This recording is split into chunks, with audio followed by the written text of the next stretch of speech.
Hi అందరికీ. Firstly ఈ వీడియోలో నేను అనటామికల్ చేంజెస్ ఇన్ ప్రెగ్నెన్సీ చెప్తాను. Anatomical changes in pregnancy. So ఏంటంటే ప్రెగ్నెన్సీ టైంలో అనటామికల్‌గా ఏవే చేంజెస్ అవుతాయి. అనటామికల్‌గా అంటే మనకి ఫస్ట్ ఏమేం పార్ట్స్ వస్తాయి? వెజైనా వస్తుంది. Second uterus. Third ovaries. Fourth breast. And fifth skin. మేజర్‌గా ఈ 5 పార్ట్స్ నుంచి అనటామికల్‌గా చేంజెస్ అవుతాయి అన్నమాట ప్రెగ్నెన్సీ టైంలో. సో వన్ బై వన్ చెప్తాను. Firstly vagina.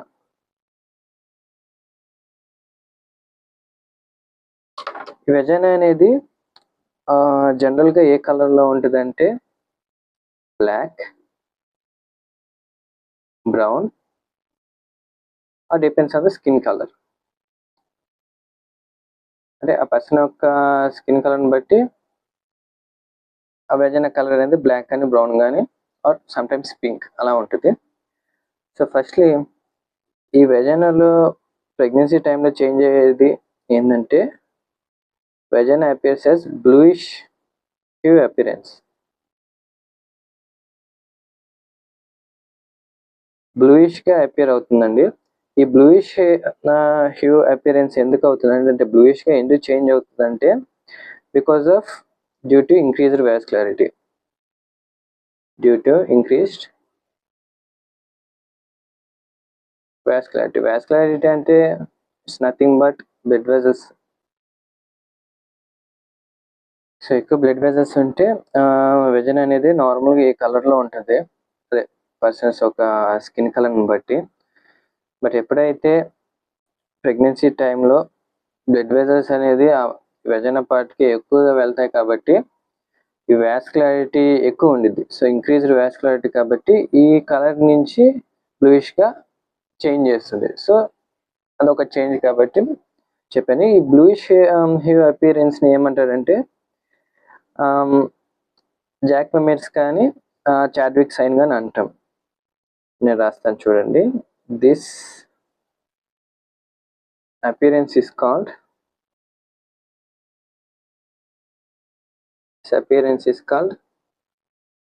చాడ్విక్స్ sign are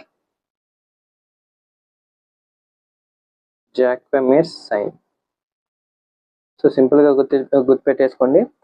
Chadwick sign అంటే బ్లూయిష్ హ్యూ అపియరెన్స్ అంతే. సింపుల్‌గా అదొకటి గుర్తుంచుకోండి. సెకండ్‌గా ఫస్ట్‌లీ అపియరెన్స్ అనేది మారుతుంది.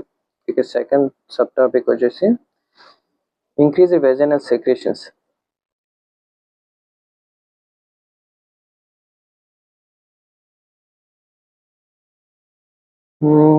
ప్రెగ్నెన్సీ టైంలో ఫస్ట్‌గా వెజైనాలో బ్లూయిష్‌గా అపియర్ అవుతుంది. అంటే చేంజ్ అవుతుంది. సెకండ్‌గా వచ్చేసి వెజైనల్ సెక్రీషన్స్ అనేవి ఉంటాయి కదా! అవి ఇంక్రీజ్ అవుతాయి. సింప్లీ ఏమంటే whitish discharge.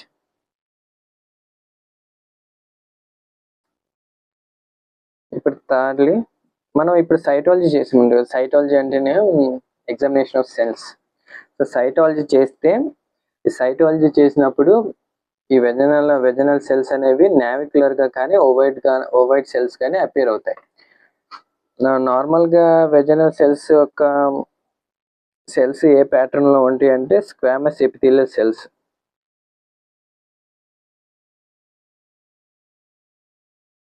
Squamous epithelial cells అన్నమాట. సో ప్రెగ్నెన్సీ టైంలో వాళ్ళు వస్తారు. వచ్చినప్పుడు ఒకవేళ మనం ఇఫ్ యు డు సైటాలజీ చేసినట్లయితే ఈ సెల్స్ అనేవి నావిక్యులర్‌గా కానివ్వండి ఆర్ ఓవైడ్ షేప్‌గా కనిపిస్తాయి అండర్ మైక్రోస్కోప్. ఓకే. ఇప్పుడు స్క్వామస్ సెల్స్ అంటే ఎలా ఉంటాయి, ఎపిథీలియల్ సెల్స్ ఇలా ఉంటాయి. This is before pregnancy. After pregnancy ఏంటంటే సైటాలజీ చేసిన తర్వాత నావిక్యులర్ సెల్స్ ఇలా రౌండ్‌గా ఉండేసి ఇలా ఉంటాయి. సో ఇది వచ్చేసి ఇవి సైటాలజీలో కనిపిస్తాయి అన్నమాట, ఫైండింగ్స్ అని చెప్పచ్చు. ఇప్పుడు లాస్ట్లీ 3 చెప్పాము మనం. ఫస్ట్లీ ఏం చెప్పామంటే బ్లూయిష్ అపియరెన్స్ అవుతుంది, అంటే కలర్ చేంజ్ అవుతుంది. సెకండ్ వచ్చేసి వెజనల్ సెక్రీస్ అనేది ఇంక్రీజ్ అవుతాయి. థర్డ్ వచ్చేసి సైటాలజీ చేస్తే మనం సెల్స్ స్క్వామస్ ఎపిథీలియల్ సెల్స్ అనేవి కాస్త నావిక్యులర్గా కానీ ఓవైడ్ సెల్స్ అంటే రౌండ్గా కనిపిస్తాయి. ఇప్పుడు ఇవి ఇలా ఎందుకు కనిపిస్తాయి అంటే this is because of increased progesterone అనమాట. ఇంక్రీజ్డ్ ప్రొజెస్ట్రాన్ ఇది ఒకటి గుర్తుంచేసుకోండి డైరెక్ట్గా. ఇంక్రీజ్డ్ ప్రొజెస్ట్రాన్ ఎలా అంటే ఈ ప్రొజెస్ట్రాన్ అనేది ఇంక్రీజ్డ్ లెవెల్స్ ఆఫ్ ప్రొజెస్ట్రాన్ అనేది changes the shape of the cells, changes the shape of cells. ఒకటి ప్రెగ్నెన్సీ టైంలో ఈ ఈస్ట్రోజన్ లెవెల్స్ కానివ్వండి, ప్రొజెస్ట్రాన్ లెవెల్స్ కానివ్వండి, ఏవైనా కానీ అన్నీ పెరుగుతాయి అన్నమాట. ఇది సింపుల్గా గుర్తుంచేసుకోండి. సో ఇప్పుడు ఇవి నార్మల్ సెల్స్గా స్క్వామస్ ఎపిథీలియల్ సెల్స్ నుంచి నావిక్యులర్ సెల్స్గా ఎలా చేంజ్ అయినాయి అని ఎవరికైనా డౌట్ వస్తే అది this is because of increase levels of progesterone అనమాట. ప్రెగ్నెన్సీ టైంలో ప్రొజెస్ట్రాన్ లెవెల్స్, ఈస్ట్రోజన్ లెవెల్స్ అనేవి హైగా ఉంటాయి.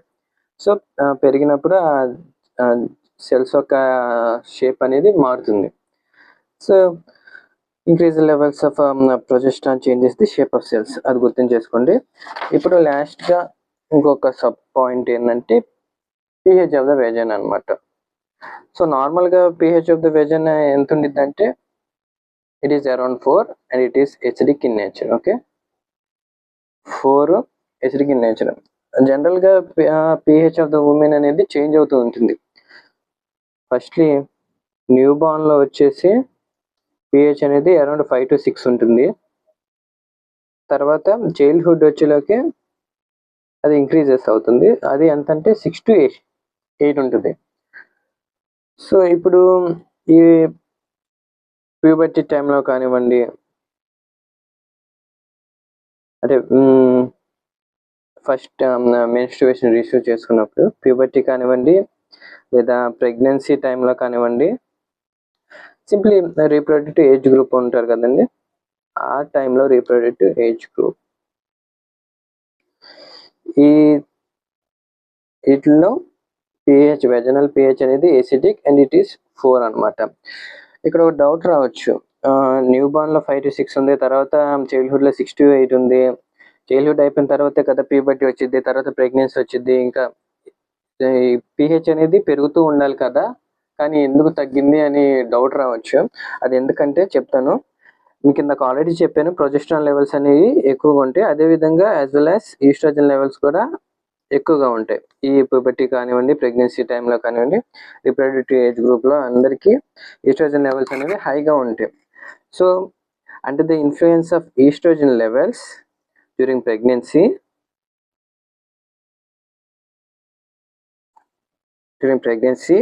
the lactobacillus in the vagina converts the glycogen to lactic acid. సింపుల్గా చెప్తున్నాను, ఈస్ట్రోజన్ లెవెల్స్ అనేవి ప్రెగ్నెన్సీ టైంలో హైగా ఉంటాయి.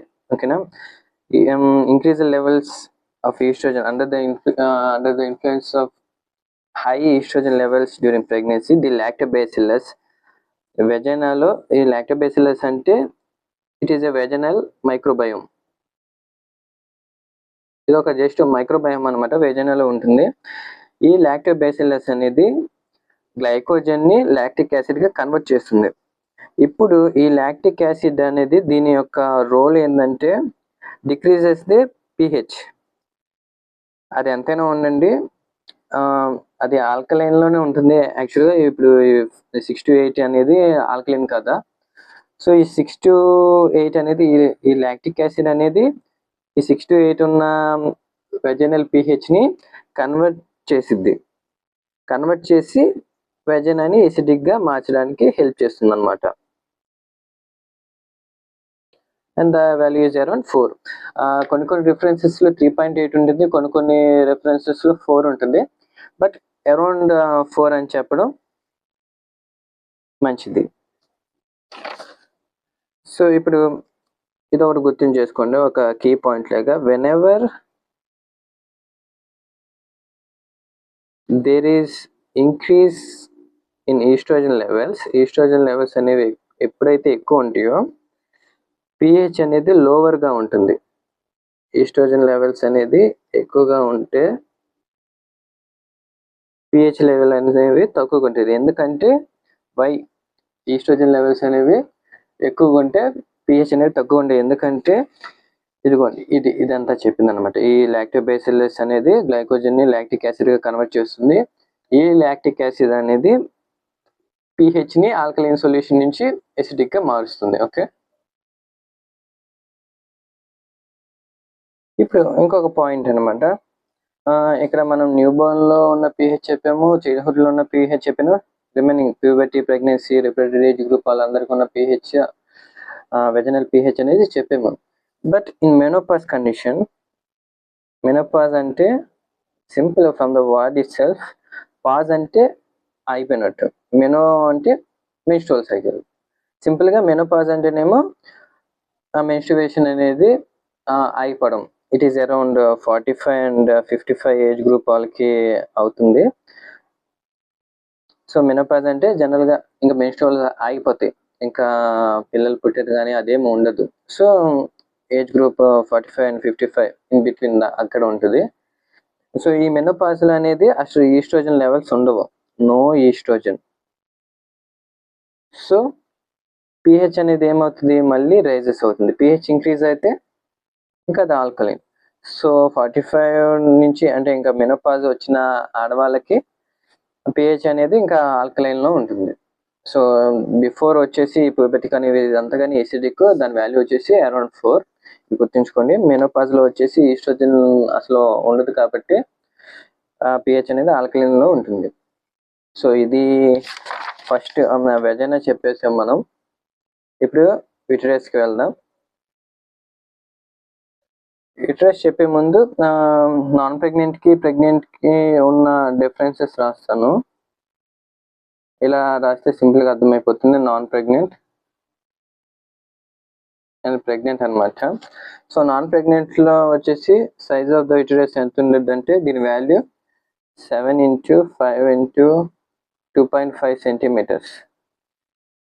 ఇక్కడ ప్రెగ్నెంట్ ఉమెన్లో ఎంత ఉందంటే 35 × 25 × 20 సెంటీమీటర్స్. ఇక్కడ గమనించండి, ఇక్కడ చాలా తక్కువ వాల్యూస్లో ఉంది నాన్ ప్రెగ్నెంట్ ఉమెన్లో. ప్రెగ్నెంట్ ఉమెన్లో చాలా పెరిగిపోయింది, అంటే హైగా ఉన్నట్టు కానివ్వండి లేదా పెరిగిపోయింది సింపుల్గా. అది గమనించండి, ఎందుకంటే ప్రెగ్నెంట్ అంటే ఇంకా ఖచ్చితంగా ఉంటుంది కాబట్టి పెరిగిద్ది. అది సైజు అనమాట. ఇప్పుడు షేప్ వచ్చేసి, shape of the uterus in non pregnant women is pyriform shape or pear shaped. Uterus ఎలా ఉంటుందంటే ఇలా ఉంటుంది, పియర్ షేప్లో. అదే ప్రెగ్నెంట్ ఉమెన్లో అనుకోండి, గ్లోబులార్ ఆర్ ఓవైడల్ ఇన్ షేప్. ఓవైడల్ కానివ్వండి, స్పెరికల్ కూడా అనొచ్చు, రౌండ్గా ఉంటుంది యూటరస్ అనేది. ఓకే, ఇప్పుడు కన్సిస్టెన్సీ. నాన్ ప్రెగ్నెంట్ ఉమెన్లో యూటరస్ కన్సిస్టెన్సీ వచ్చేసి ఫిర్మ్గా ఉంటుంది. ఇక్కడ అంటే కొంచెం ఇది ఫిర్మ్ అంటే కొంచెం మందంగా ఏదో గట్టిగా ఉంటుంది అనమాట.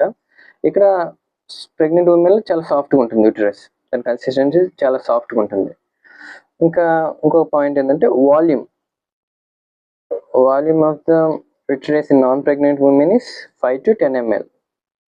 చాలా తక్కువ ఉన్నట్టు ఉండిద్ది. ఇక్కడ చూడండి, ఇక్కడ 4000 ml. ప్రెగ్నెంట్ ఉమెన్లో 4000 ml అనేది ఉంటుంది. ఎందుకంటే to accommodate foetus, placenta and amniotic fluid ఇవన్నీ వచ్చేసి ఉంటాయి కాబట్టి యూటరస్లో ఆ వాల్యూమ్ అనేది 5 to ml అంటే చాలా తక్కువ. 5 to 10 ml నుంచి 4000 ml దాకా ఇంక్రీజ్ అవుతుంది. ఓకే, అది ఎందుకంటే వీటికి ప్లేస్ ఇవ్వడానికి కోసం అనమాట. ఈ ఫీటస్ అంటే గ్రో అవుతున్న ఫీటస్ కానివ్వండి, ప్లాసెంటాకి అండ్ amniotic ఫ్లూయిడ్ అదంతా ఫ్లూయిడ్ వచ్చేసి ఉంటుంది కాబట్టి 4000 ml ఉంటుంది. ఇది గుర్తుంచుకోండి. అండ్ నెక్స్ట్ వన్ వచ్చేసి position of uterus in non pregnant women is anteverted and anteflexed అనమాట. ఏం కన్ఫ్యూజ్ అవ్వకండి. వెటెడ్ అండ్ యాంటీఫ్లెక్స్డ్ అంటే వెటెడ్ అంటేనేమో the angle between cervix and vagina, angle between cervix and vagina and making 90 degrees అనమాట. And యాంటీఫ్లెక్స్ అంటేనేమో angle between cervix and uterus making angle at 170 degrees అనమాట. So ఎలా గుర్తుంచుకుంటారంటే non pregnant ఉమెన్లో uterus position ఎలా గుర్తుంచుకుంటారంటే యాంటీవెటెడ్ వి, ఇక్కడ vagina. cervix అనేది common part అనమాట. యూటరస్కి యూటరస్కి 170, cervixకి వెజైనాకి 90. ఎలా గుర్తుంచుకుంటారంటే యాంటీవెటెడ్ వి అంటేనేమో వెజైనా, అలా గుర్తుంచుకోండి. అది 90 degrees. నేను ఇప్పుడు పిక్లో చూపిస్తాను. ఇదిగోండి, ఇది యాంటీవెటెడ్ యూటరస్. అంటే యాంటీవెటెడ్ అంటే కొంచెం బ్లాడర్ ఉండేది కదండి. యాక్చువల్లీ దీని కింద బ్లాడర్ అనేది ఉంటుంది. దీని మీదకి పడినట్టు ఉండిద్ది అనమాట కొంచెం. అది ఇక్కడ చూడండి, tilt forward over the bladder. Uterus అనేది కొంచెం ఆ బ్లాడర్ మీద పడుకున్నట్టు ఉండిద్ది. ఇదిగోండి, ఇది ఇంకా క్లియర్ పిక్చర్. సో ఇలా ఉంటుంది అనమాట యాంటీవెటెడ్ యూటరస్ అంటే. ఈ పిక్చర్లో ఇంకా క్లియర్గా ఉంది. ఇది యాంటీవెటెడ్, వెనక పొజిషన్ కూడా మీరు చూడండి, ఇలా ఉంది యాంటీవెటెడ్. యాంటీఫ్లెక్స్డ్ అంటే ఇంకా కొంచెం ఫ్లెక్స్ అయినట్టు ఉండిద్ది. అంటే ఫ్లెక్స్ అంటే ఇలా బెండింగ్ ఫార్వర్డ్ అనమాట. ఇప్పుడు నాన్ ప్రెగ్నెంట్ ఉమెన్లో యూటరస్ పొజిషన్ చూసాము, యాంటీవెటెడ్ అండ్ యాంటీఫ్లెక్స్డ్. ఐ హోప్ అక్కడ కొంచెం క్లియర్గానే ఉంది అని అనుకుంటున్నాను. ఇప్పుడు ప్రెగ్నెంట్ ఉమెన్లో ఎలా ఉండిద్దంటే చూసారు కదండి ఇందాక, అది యూటరస్ పొజిషన్ అనేది ఇలా ఉంది. ఇప్పుడు ఈ ప్రెగ్నెంట్ ఉమెన్లో ఎలా ఉండిద్దంటే ఇట్ స్ట్రైటన్స్ అప్. యూటరస్ అనేది స్ట్రైటన్ అప్ ఉంటుంది. ఎందుకంటే because of growing foetus.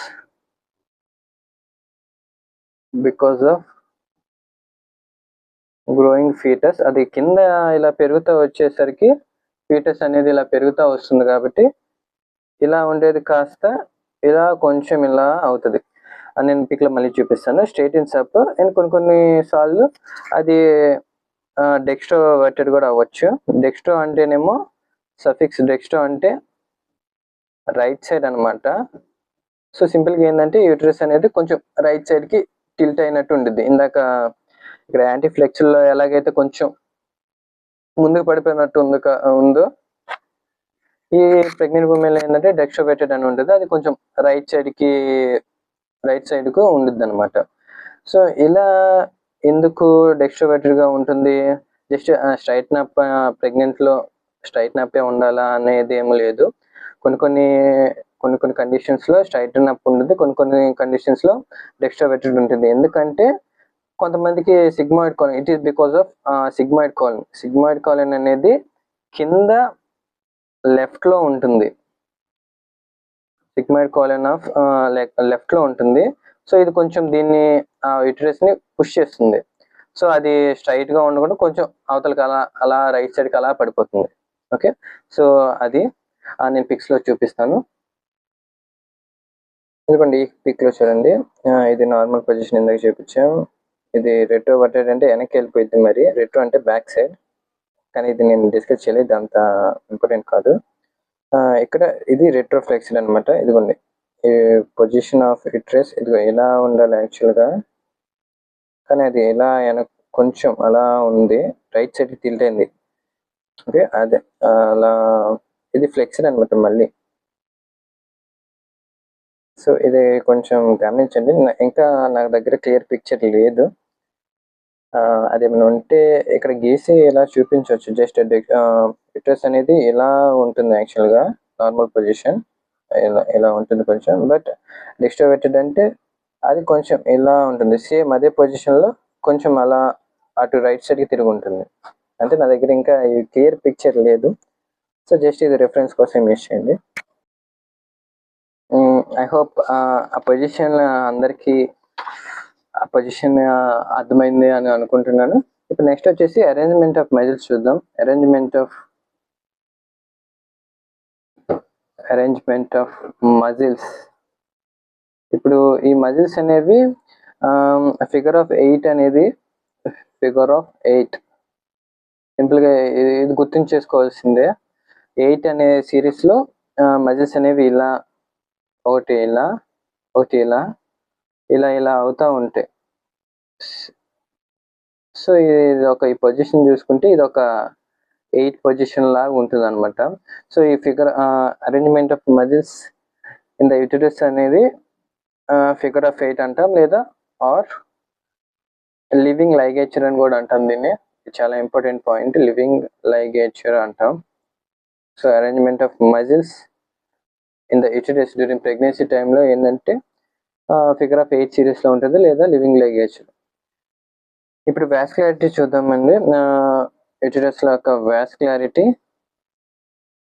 Vascularity వచ్చేసి నార్మల్‌గా 10 ml per minute అనమాట. ప్రెగ్నెంట్ ఉమెన్‌లోకి వచ్చేసి అది 500 ml per minute. So, 10 ml నుంచి 500 mlగా ఇంక్రీజ్ అవుతుంది. ఓకే. ఎందుకంటే ఎక్కువ బ్లడ్ వెసల్స్, ఎందుకంటే ప్రెగ్నెన్సీ టైంలో వాస్కులారిటీ చాలా ఎక్కువ ఉంటుంది. అందుకు 10 ml కాస్త 500 ml అంత ఫ్లో అనేది పెరుగుతుంది. ఇంకోటి ఏంటంటే ఇక్కడ ఒక కీ పాయింట్ చెప్పాలి. బ్రాక్స్టన్ హిక్స్ కంట్రాక్షన్స్ అనమాట. అసలు ఏంటి కంట్రాక్షన్స్ అంటే ప్రెగ్నెన్సీ టైంలో నార్మల్‌గా కంట్రాక్షన్స్ వస్తూ ఉంటాయి. కొంతమందికి పెయిన్‌ఫుల్ వస్తాయి, కొంతమందికి పెయిన్‌లెస్ వస్తుంటాయి. ఈ బ్రాక్స్టన్ హిక్స్ కంట్రాక్షన్స్ ఏంటంటే ఇవే అనమాట. ఇన్‌ఫ్రీక్వెంట్‌గా, ఇర్రెగ్యులర్‌గా వస్తుంటాయి అనమాట ఈ uterine contractions. So, first point అదే రాస్తాను. Infrequent and irregular uterine contractions during pregnancy time అన్నమాట. సో, ప్రెగ్నెన్సీ టైంలో ఇవి కొంచెం సింపుల్‌గా చెప్పాలంటే ఫేక్ యుటెరైన్ కంట్రాక్షన్స్ అనమాట. ఇర్రెగ్యులర్‌గా వస్తుంటాయి.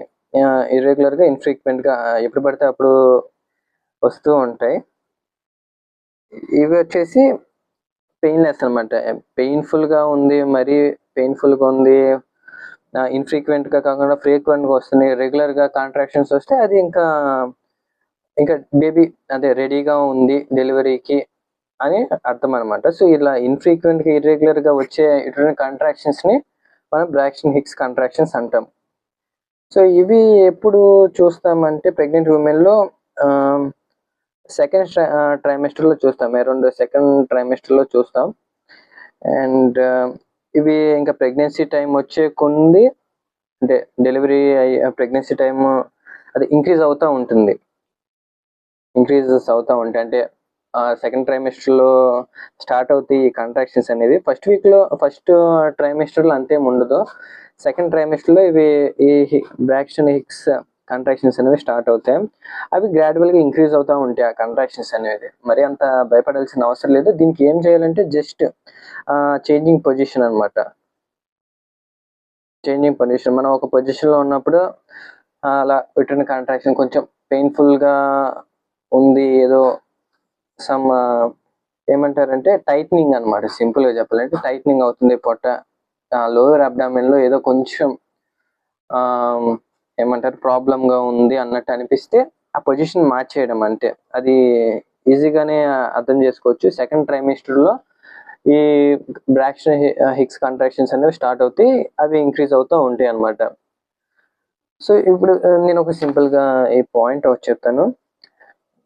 ఇండివిజువల్ అంటే ఎవరైతే ప్రెగ్నెంట్ ఉమెన్ ఉన్నారో ఇండివిజువల్ హ్యాస్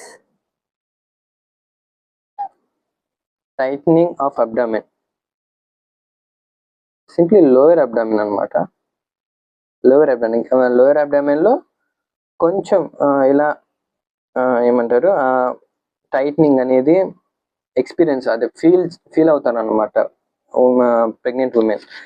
సో ఇంకోటి ఏంటంటే ఇంకో point, this Braxton Hicks contractions are absent in abdominal pregnancy. అంటే నార్మల్ అబ్డామినల్గా ప్రెగ్నెంట్ ఉమెన్స్ ఉంటారు కదా, ఆ ప్రెగ్నెన్సీలో ఇవి అబ్సెంట్ అనమాట, ఇవి అసలు ఉండవు. సో ఇది ఒకటి గుర్తుంచుకోండి, బ్రాక్స్టన్ హిక్స్ కాంట్రాక్షన్స్ అనమాట. ఇవి ఏంటంటే ఇన్ఫ్రీక్వెంట్ ఇర్రెగ్యులర్ యూటరైన్ కాంట్రాక్షన్స్, ఇవి పెయిన్లెస్. సెకండ్ ట్రైమెస్టర్లో ఈ కాంట్రాక్షన్స్ని ప్రెగ్నెంట్ ఉమెన్ ఫీల్ అవుతారు. అవి గ్రాడ్యువల్గా వాళ్ళ యొక్క పెరుగుతూ ఉంటాయి ఆ కాంట్రాక్షన్స్. సో వీటికి అంత భయపడాల్సిన అవసరంలా, జస్ట్ చేంజింగ్ పొజిషన్ ఏదైతే ఉంటామో అది చేంజ్ చేస్తే సరిపోతుంది. సింపుల్గా individual has tightening of the lower abdomen, వాళ్ళ యొక్క లోయర్ అబ్డామిన్లో కొంచెం ఇన్కన్వీనియంట్గా ఉంటుంది. ఇప్పుడు మనం 2 పాయింట్స్ చెప్పాము, వెజైనా చెప్పేసాము అనటామికల్ పార్ట్, అండ్ ఇంకోటి యూటరస్ చెప్పాము. ఇప్పుడు థర్డ్గా ఓవరీస్ డిస్కస్ చేస్తాం.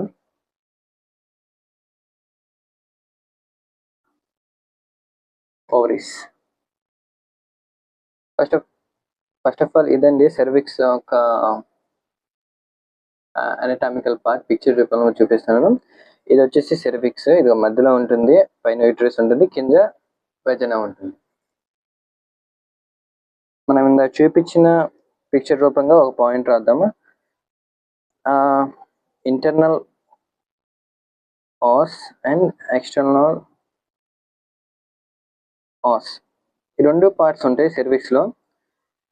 ఈ రెండు ఏంటంటే ఓపెనింగ్స్ అనమాట. ఇంటర్నల్ ఆస్ అనేది ఒక ఓపెనింగ్, ఎక్స్టర్నల్ ఆస్ అనేది ఇంకో ఓపెనింగ్. ఈ రెండు ఓపెనింగ్స్ని సెర్విక్స్ కనెక్ట్ చేస్తుంది. చెప్పాం కదా ఇందాక వెజైనా అండ్ యూటరస్. ఇప్పుడు ఇలా ఉంది యూటరస్, మనం చూసిన ఓవరీస్ పైన ఇలా ఇది ఒకటి కనెక్టింగ్ ది ఇంటర్నల్ ఆస్, ఇది వచ్చేసి ఎక్స్టర్నల్ ఆస్ అనుకుందాం.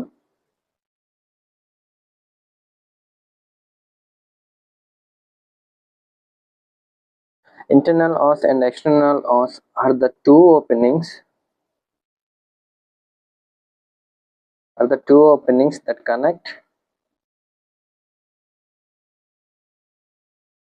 సారీ తప్పు చెప్పాను, ఇక్కడ ఓవరీస్ కాదు సెర్విక్స్ అనమాట. ఈ పార్ట్ నేను ఓవరీస్ అని రాసిన, ఓవరీస్ నెక్స్ట్ పాయింట్. సారీ నేను కొంచెం కన్ఫ్యూజ్ అయ్యాను. సెర్విక్స్ అనమాట పార్ట్. సెర్విక్స్ అనేది ఇది సెర్విక్స్ మధ్యలో ఉంటుంది. Internal os and external os are the two openings that connect the cervix. నేను ఇక్కడ సెర్విక్స్ రాసేంత వరకు నాకు గుర్తు రాలేదు, హెడ్డింగ్ ఏం పెట్టానా, ఏం ఎక్స్ప్లెయిన్ చేస్తున్నాను అనేది. సో ఈ సెర్విక్స్ అనమాట. సారీ దానికి internal os and external os are the two openings that connect the cervix to the vagina, and ఇంకో పార్ట్ ఏం చెప్పాం, అండ్ యూటరస్ రెస్పెక్టివ్లీ. సో కింద ఒక పార్ట్ పైన ఒక పార్ట్ కనెక్ట్ చేస్తాయి అనమాట సెర్విక్స్ని, పైన యూటరస్ని, కింద వెజైనాని. ఓకే, ఇప్పుడు సెకండ్ పాయింట్ ఏంటంటే the cervix should be more than 2.5 centimetres in length. ఈ సెర్విక్స్ అనేది ఖచ్చితంగా 2.5 సెంటీమీటర్స్ ఉండాలి లెంత్ వైజ్గా. ఇప్పుడు any cervix less than 2.5 centimetres and especially in second trimester,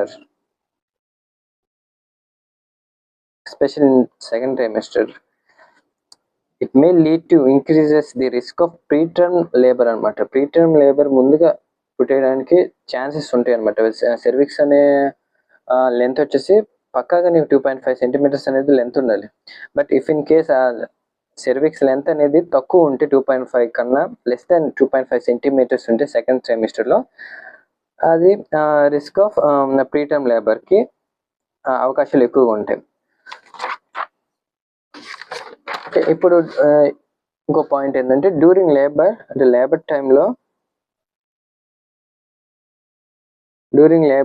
the cervix will shorten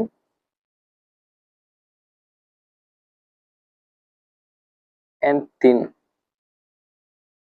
This is called effacement. ఇది చాలా important point అనమాట. ఎఫేస్మెంట్ అనేది లేబర్ టైంలో ది సెర్విక్స్ అనేది షార్టెన్గా ఉంటుంది అండ్ థిన్గా ఉంటుంది అనమాట. Simply software and thinner. Okay, సాఫ్ట్గా ఉంటుంది, థిన్గా ఉంటుంది. ఇప్పుడు ఇందాక మనం ఒక పాయింట్ చెప్పాము, సెకండ్ ట్రైమిస్టర్లో ఇది సెర్విక్స్ లెంత్ అనేది 2.5 సెంటీమీటర్స్ కన్నా తక్కువ ఉంటే ప్రీటర్మ్ లేబర్ అయ్యే ఛాన్సెస్ ఉంది అని చెప్పాము. ఈ సెకండ్ ట్రైమిస్టర్ అంటే సింప్లీ 11 to 14 వీక్స్ అనమాట. ఈ 11 to 14 వీక్స్ ఆఫ్ ప్రెగ్నెన్సీలో మనం చాలా చూస్తాం. First we look for Down syndrome చూస్తాం, ఇంకా మేజర్ ఎనామలీస్ లైక్ ఎనెన్సెఫాలీ చూస్తాం, ఇంకా సెర్వికల్ లెంత్ అనేది కూడా చెక్ చేస్తాం. ఇంపార్టెంట్, ఎందుకంటే సెర్విక్స్ లెంత్ అనేది ఖచ్చితంగా 2.5 సెంటీమీటర్స్ ఉండాలి. తక్కువ దానికన్నా తక్కువ ఉంటేనేమో అది ప్రీటర్మ్ లేబర్కి అయ్యే ఛాన్సెస్ ఉంది. సో ఇది ఇప్పుడు ఓవరీస్. ఇప్పుడు వచ్చింది ఓవరీస్, ఇందాక తప్పు చెప్పాం మనం. సో ఫోర్త్ వచ్చేసి ఓవరీస్ అనమాట. సింప్లీ ఫస్ట్లీ ఓవరీస్ అంటే ఓవులేషన్ అని గుర్తొచ్చేయాలి. ఓవులేషన్ టైంలో ఏమండిద్దంటే మనకి కార్పస్ లూటియం అనే ఒక లేయర్ ఫామ్ అవుతుంది, అది అందరికి తెలిసిందే. సో కార్పస్ లూటియం అనే ఫామ్ అవుతుంది. ఈ కార్పస్ లూటియం అనేది increases in shape during pregnancy టైంలో ఈ కార్పస్ లూటియం అనేది పెరుగుతుంది. ఈ పెరిగి ఉన్న ఈ కార్పస్ లూటియం అనేది కార్పస్ లూటియల్ సిస్ట్ అనేది ఫామ్ చేస్తుంది అనమాట. కార్పస్ లూటియల్ సిస్ట్ అదే ఒక చిన్న సిస్ట్ లాంటిది ఒకటి ఫామ్ చేస్తుంది అనమాట ఈ లేయర్ అనేది. ఇప్పుడు ఈ కార్పస్ లూటియల్ సిస్ట్ అనేది ప్రొజెస్టరాన్ సెక్రీట్ చేస్తుంది. ఓవరీస్లో ప్రెగ్నెన్సీ టైంలో ఓవులేషన్ ఉంది కదండి, ఓవులేషన్లో కార్పస్ లూటియం అనేది ఫామ్ అవుతుంది. ఈ కార్పస్ లూటియం అనేది కార్పస్ లూటియల్ సిస్ట్ని ఫామ్ చేస్తుంది. ఈ కార్పస్ లూటియల్ సిస్ట్ అనేది ప్రొజెస్టరాన్ని సెక్రీట్ చేస్తుంది. ప్రొజెస్టరాన్ సెక్రీటెడ్ అని రాసిన ఈ కార్పస్ లూటియల్ సిస్ట్ అనేది ప్రొజెస్టరాన్ సెక్రీట్ చేస్తుంది. ఇప్పుడు ఈ ప్రొజెస్టరాన్ యొక్క రోల్ ఏంటంటే, firstly it supports the pregnancy until the placenta become fully functional. ఈ ఓవరీస్లో ఉండే ప్లాసెంటాని ఫుల్గా ఫంక్షనల్గా అయ్యేంత వరకు ఈ ప్రొజెస్టరాన్ అనేది రోల్ తీసుకుంటుంది అనమాట. So progesterone supports pregnancy till the placenta becomes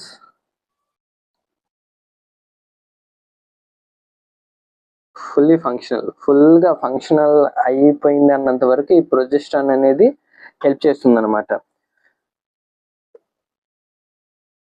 ఇప్పుడు at around 8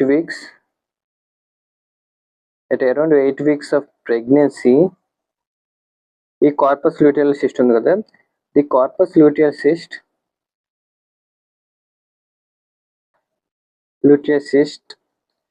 will be having its maximal function.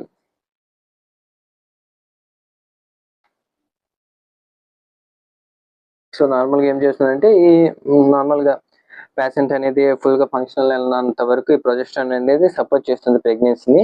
Around 8 weeks వచ్చినప్పుడు ఈ కార్పస్ లూటియల్ సిస్ట్ అనేది బాగా ఇంకా అట్ పీక్ లెవెల్లో ఉన్నంత ఫంక్షన్ చేస్తుంది అనమాట. సో ఇప్పుడు దీనికి మనం అల్ట్రాసోనోగ్రఫీ చేస్తే,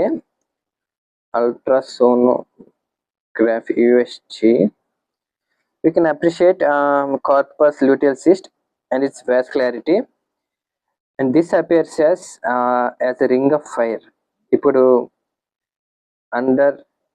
మనం అల్ట్రాసోనోగ్రఫీ చేసాము. అల్ట్రాసోనోగ్రఫీ చేస్తే అల్ట్రాసోనోగ్రఫీలో ఈ కార్పస్ లూటియల్ సిస్టమ్ ఉంది కదా, ఈ కార్పస్ లూటియల్ సిస్టమ్ ఇంకా దీనికి వాస్కులారిటీ ఖచ్చితంగా ఉంటుంది. It's vascularity it appears as a ring of fire అన్నమాట. చాలా ఇంపార్టెంట్ అన్నమాట ఇది. ఇదొక రింగ్ ఆఫ్ ఫైర్ ఎలా అపియర్ అవుతుందంటే కొంచెం బర్నింగ్ లాగా. ఇప్పుడు అల్ట్రాసోనోగ్రఫీ పెట్టి చూసాము దీన్ని, ఓవరీస్ ని. అండ్ ఇక్కడ ఏం జరుగుతుందంటే కొంచెం అలా బర్నింగ్ సెన్సేషన్ లాగా ఎర్రగా ఉంటుంది అనమాట. అది అందుకు దాన్ని రింగ్ ఆఫ్ ఫైర్ అంటాము. అదొకటి గుర్తుంచుకోండి. అండర్ అల్ట్రాసోనోగ్రఫీ మన ప్రెగ్నెంట్ ఉమెన్ ని అల్ట్రాసోనోగ్రఫీ చేస్తే ఈ corpus luteal system along with its vascularity this appears as a ring of fire. ఒక రింగ్ ఆఫ్ ఫైర్ లాగా కనిపిస్తుంది అనమాట. అండ్ ఇంకోటి, ఇప్పుడు రింగ్ ఆఫ్ ఫైర్ అని మెన్షన్ చేసాం కాబట్టి ఈ రింగ్ ఆఫ్ ఫైర్ అనేది ఇంకో కండిషన్ లో కూడా కనిపిస్తుంది. అది ఫర్దర్ ఓబీజీ లెక్చర్స్ లో నేను అప్లోడ్ చేస్తాను. అదేంటంటే అది ఇక్కడే చెప్తున్నాను, మళ్ళీ అక్కడ చెప్తాను. ఇక్కడ జస్ట్ ఎటు వచ్చింది కాబట్టి జస్ట్ ఒక పాయింట్ లాగా రాస్తున్నాను. అన్రప్చర్డ్ ట్యూబల్ ఎక్టోపిక్ ప్రెగ్నెన్సీ అనమాట. దీంట్లో కూడా సేమ్ అన్రప్చర్డ్ ట్యూబల్ ప్రెగ్నెన్సీ, ఎక్టోపిక్ ప్రెగ్నెన్సీలో కూడా రింగ్ ఆఫ్ ఫైర్ అనేది కనిపిస్తుంది మనకి. అన్రప్చర్డ్ అంటే ఇంకా రప్చర్ అయితే ఖచ్చితంగా మనకి అలా కనిపిస్తుంది. అన్రప్చర్డ్ కాబట్టి ఇక్కడ ఈ రింగ్ ఆఫ్ ఫైర్ అనే అపియరెన్స్ కూడా ఉంటుంది. ఇది మళ్ళీ నేను క్లియర్ గా డిస్కస్ చేస్తాను ఫర్దర్ ఓబీజీ లెక్చర్స్ లో. ఇంకొక ఇంపార్టెంట్ ఫీచర్ ఇన్ ఓవరీస్, ఈ ఓవరీస్ కి ఇంకొక ఇంపార్టెంట్ ఫీచర్ ఉంది. అదేంటంటే థీకా లూటియన్ సిస్ట్ అనమాట. Theca lutein cyst. ఇప్పుడు ఇవి ఎలా ఫామ్ అవుతాయంటే under high levels of HCG, under the high levels of HCG levels అనేవి హైగా ఉన్నప్పుడు ఇవి ప్రొడ్యూస్ అవుతాయి. ఈ హెచ్సిసి లెవెల్స్ ఎక్కడ చూస్తామంటే మోలర్ ప్రెగ్నెన్సీలో చూస్తాము. అది it may be unilateral or bilateral. Simple గా కంప్లీట్ మోలార్ ప్రెగ్నెన్సీలో ఈ హెచ్జిసి లెవెల్స్ అనేవి చూస్తాం అనమాట. So we see HCG levels in molar pregnancy.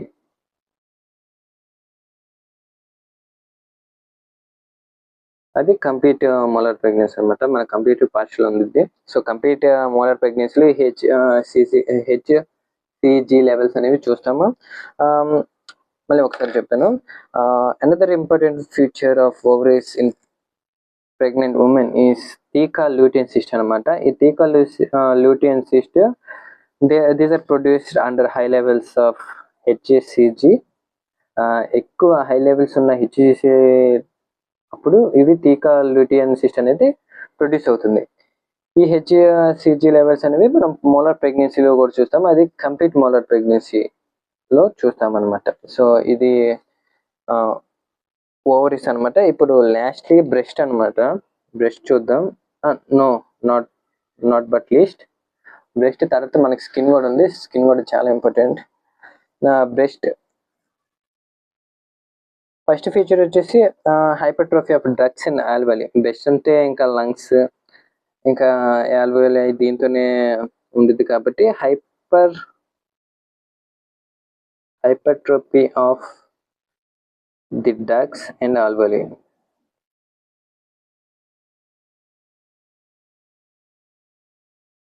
ఈ hypertrophy of alveoli and alveoli hypertrophy ఎందుకన్నామంటే మనం తెలుసు under the influence of oestrogen and progesterone. Under the influence of estrogen and progesterone, ducts and alveoli అనేది hypertrophy ఒక condition లో ఉంటాయి. Hypertrophy of the ducts and alveoli అనమాట. ఇంకోటి ఇక్కడ ఇంపార్టెంట్ ఫీచర్ వచ్చేసి మాంటెగ్మోరీ ట్యూబర్కిల్స్ అనమాట. ఇది ఒక ఫ్యూచర్ బ్రెస్ట్ లో అంటే ప్రెగ్నెంట్ ఉమెన్ లో బ్రెస్ట్ లో వచ్చేసి ఇది ఒక important feature. This is scene around areola. Breast లో ఏరియోలా పార్ట్ ఉంటుంది కదా, ఇది బ్రెస్ట్ అనుకుంటే ఇక్కడ ఇది ఏరియోలా పార్ట్. ఈ areola part around the areola మనం ఈ మోంటెగమరీ ట్యూబర్కిల్స్ అనేది మనం కనుగొనగలం. These tubercles are nothing but enlarged sebaceous glands అనమాట.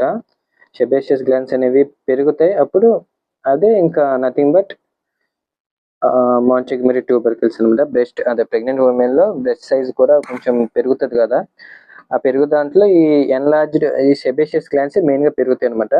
ఈ ఎన్లార్జ్డ్ సెబేషియస్ గ్లాండ్స్ ఏమంటామంటే మోంటెగమరీ ట్యూబర్కిల్స్ అంటాం. ఇంకొక ఇంపార్టెంట్ పాయింట్ ఏంటంటే కొలెస్ట్రామ్ అనమాట. జస్ట్ కొలెస్ట్రామ్ అని గుర్తుంచుకోండి. Colostrum this is seen in around second trimester అప్పుడు ఇది ఫైండ్ చేయొచ్చు మనం. సో అంత ఇంపార్టెంట్ ఏం కాదు. బెస్ట్ ఒక పార్ట్ లో మనం చెప్పుకోవాల్సింది ఏంటంటే first hypertrophy of the ducts and alveoli and the influence of oestrogen and progesterone levels అవన్నీ ఎక్కువ ఉంటాయి కాబట్టి hypertrophy of the alveoli and ducts అనమాట. సెకండ్ వచ్చేసి ఇది ఫస్ట్, ఇది సెకండ్ వచ్చేసి మోంటెగమరీ ట్యూబర్కిల్స్ అనమాట. ఈ మోంటెగమరీ ట్యూబర్కిల్స్ అంటే ఏరియాలో పార్ట్ ఉంటుంది కదా, దాని అరౌండ్ చూస్తాం అనమాట. ఇది అరౌండ్ ద ఏరియాలో చూస్తాం. అండ్ ఇది is nothing but enlarged sebaceous glands అనమాట. కొలెస్ట్రామ్ అనేది ఇంకొక పాయింట్, అది వచ్చేసి అరౌండ్ సెకండ్ ట్రైమిస్టర్ లో చూస్తాం. ఇది బ్రెస్ట్. ఇప్పుడు ఉన్నాం లాస్ట్ వచ్చేసి స్కిన్ అనమాట. స్కిన్ చేంజెస్ చాలా ఇంపార్టెంట్, అంటే మనం ఈజీగా ఫైండ్ చేసేస్తాం. ఫస్ట్లీ క్లోవాస్మా, ఇది ఒక క్లినికల్ ఫీచర్ అనమాట. ఇది nothing but facial pigmentation. Pigmentation అనేది చేంజ్ అవుతుంది, దాన్ని ఏమంటారంటే క్లోవాస్మా అంటాము. లీనియా నైగ్రా ఇది ఇంకొక ఇంపార్టెంట్ పాయింట్. ఇది ఏంటంటే డార్క్ పిగ్మెంట్ లైన్ అనమాట. Simply it is a dark pigment line which is appear from umbilicus, అది అబ్డామిన్ మీద అపియర్ అవుతుంది, from umbilicus to pubic symphysis. So linea nigra అనేది ఒక డార్క్ పిగ్మెంటెడ్ లైన్ అనమాట. ప్రెగ్నెంట్ ఉమెన్ లో చూస్తూ ఉంటాం ఇది. అండ్ ఇంకోటి వచ్చేసి స్ట్రయా గ్రావిడారం.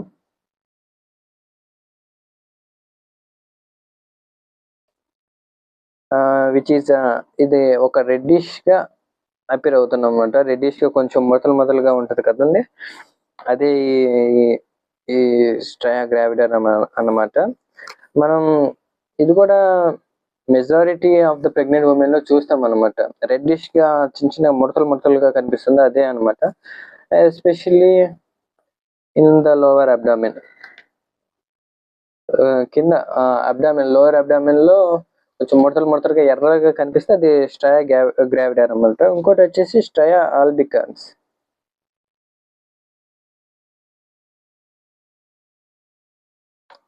ఇది కూడా సేమ్ అలాగే ఒక ముడతలు కనిపిస్తుంది, but it is silvery white in appearance అనమాట. Silvery whitish in appearance. So 1 minute నేను ఇది ఒక పిక్స్ చూపిస్తాను, సో ఈజీగా గుర్తుంచుకోవచ్చు. ఇది క్లోయాస్మా పిక్చర్ అనమాట. అంత క్లియర్ గా కనపడదు నాకు తెలిసి కెమెరాలో.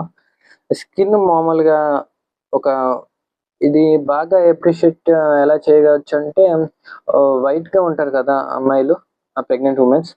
వైట్ గా ఉన్న అమ్మాయిల్లో ఈ క్లోయాస్మా అనేది చాలా ఈజీగా ఐడెంటిఫై చేయొచ్చు, ఎందుకంటే కొంచెం ఎర్రగా అలా కనిపిస్తుంది. ఇది నార్మల్స్ గా ఉన్న స్కిన్, తన స్కిన్ టోన్ వచ్చేసి వైటిష్ అనమాట. వైట్ గా ఉంది ఆమె. తన మీద ఇలా కొంచెం ఫేషియల్ పిగ్మెంటేషన్ ఇలా ఎర్రగా వచ్చేసింది. అంత క్లియర్ గా ఉండదు నాకు తెలిసి కెమెరాలో. సో మీరు ఫర్దర్ గా గూగుల్లోకి వెళ్ళి చెక్ చేసుకోండి. క్లోయాస్మా అంటే సింపుల్ గానే ఐడెంటిఫై చేయొచ్చు. Just facial, it's nothing but facial pigmentation.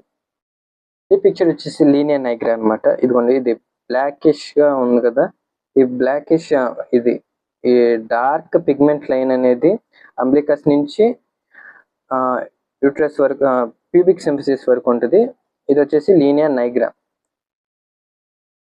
Simply dark pigment line on the abdomen. అది ఎక్కడి నుంచి ఎక్కడి వరకు అంటే అంబ్లికస్ టు ప్యూబిక్ సింఫసిస్ అనమాట. అది లీనియా నైగ్రా. ఈ పిక్చర్ వచ్చేసి స్ట్రయా గ్రావిడారం అనమాట. చూడండి ముడతలుగా ప్రెగ్నెంట్ ఉమెన్ లో మనం ఇది majority of the pregnant women లో చూస్తాం అనమాట. ఇలా చిన్న చిన్న స్ట్రయా అనమాట. అదే చిన్న చిన్న ముడతలుగా అలా ఎర్రగా కనిపిస్తే అది స్ట్రయా గ్రావిడారం అనమాట. స్ట్రయా ఆల్బికన్స్ అనమాట. అంటే వైటిష్ గా ఇది రెడ్ గా అపేర్ అయితే గ్రావిడారం. అది కొంచెం సిల్వరీ వైట్ గా ఉండేది అనమాట. అంటే అంత ముడతలు అంత క్లియర్ గా కనపడవు, బట్ కొంచెం ముడతలుగా కనిపిస్తే అది స్ట్రయా ఆల్బికన్స్ అనమాట. సో దీంతో స్కిన్ కూడా అయిపోయింది.